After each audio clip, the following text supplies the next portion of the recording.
Perjanjian Hudaibiyah. Pada tahun ke-6 Hijrah, Nabi dia bermimpi. Dia dengan 1,500 sahabat pergi ke Masjidil Haram. Dalam mimpi tu, Nabi sedang bercukur rambut dekat Masjidil Haram. Jadi, Nabi pun ceritalah dekat sahabat. Bila dah cerita, sahabat Nabi ni, mereka rasa rindu dekat Mekah. Yalah, Mekah kan tempat kelahiran mereka semua. Bila dah mimpi macam tu, Nabi ajak sahabat untuk pergi ke Mekah nak buat umrah. Bila Nabi dan sahabat dah nak sampai dekat kota Mekah, berita tu sampai dekat pembesar Quraisy dekat Mekah. Bila dah tahu, geng Quraisy mereka halang rombongan Nabi sebab mereka tak mau bagi rombongan Nabi masuk ke kota Mekah. Jadi, Nabi pun hantar wakil iaitu Sayyidina Osman bin Affan nak pergi bincang dengan kaum Quraisy. Zaman dulu, mana ada handphone.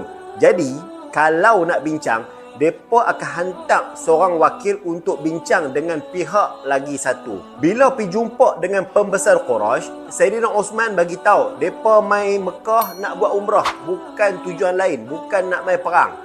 Masalahnya, orang Quraisy, mereka tak puas hati dan mereka tahan Sayyidina Osman tak bagi balik ke orang Islam yang lain. Zaman dulu, salah satu pantang larang mereka kalau tahan orang lain yang wakil pergi bincang. Yang bincang tu mesti kena pergi dan balik dengan selamat. Bila Sayyidina Osman kena tahan dengan lama, dia tersebar berita yang Sayyidina Osman dah mati dibunuh.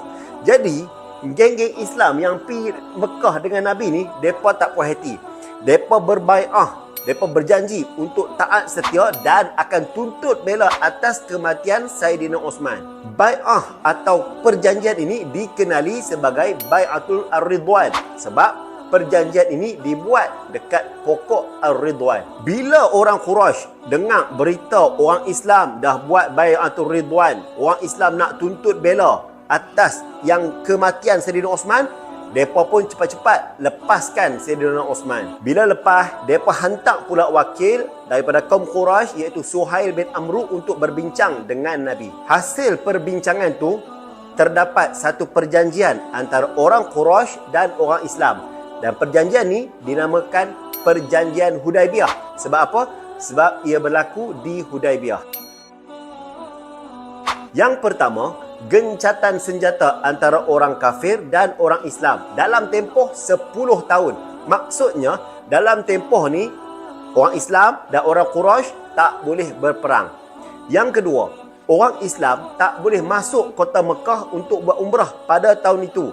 Tapi, orang Islam boleh datang pada tahun berikutnya. Jadi, maksudnya, Nabi dan sahabat kena berpatah balik. Yang ketiga, kedua-dua belah pihak bebas nak buat perjanjian dengan mana-mana pihak yang lain. Yang keempat, orang Quraisy yang lari dari Mekah ke Madinah tanpa kebenaran mesti dihantar semula ke Mekah. Dan orang Islam dari Madinah yang lari ke Mekah mesti dihantar semula pulang ke Madinah. Pada awalnya, para sahabat tak bersetuju dengan perjanjian ni sebab mereka nampak macam berat sebelah. Tapi Nabi tenangkan para sahabat dan sahabat lepas itu ikut cakap Nabi.